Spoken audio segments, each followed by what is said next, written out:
So guys, for the first step, you're going to head over to search and type in registry editor. Click on it and then click on yes. And now this will come up. And then once you're on this, you can follow everything that I'll be doing up here.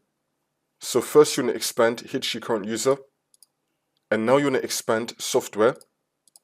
And now you want to expand Microsoft.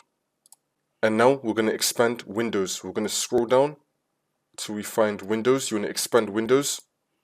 I'm going to make this a bit bigger. And now we're going to expand current version. And now we're going to find policies. We're going to scroll down till we find policies. You want to expand policies. Now in your case, if it does not let you expand policies, then you want to right click on policies and then click on new and then click on key. You want to call this key active desktop. Spell it the same way how I did with the same capitals and lowercase and then click on enter. And now you want to click on the active desktop folder.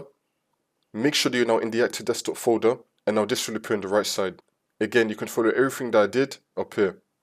And then once you're on this, you want to right click on the white space and then click on new and then click on dword 32-bit value.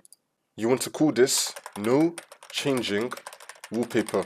Again, spell it with the same capitals and lowercase as I did and then click on enter. And now you're going to double click on no changing wallpaper. And then once this comes up, in this box right here, you want to type in 1. So make sure that on the validator, you have the number 1 in this box and then click on OK. And now for the last step, you just want to restart your computer and then that's how you do it.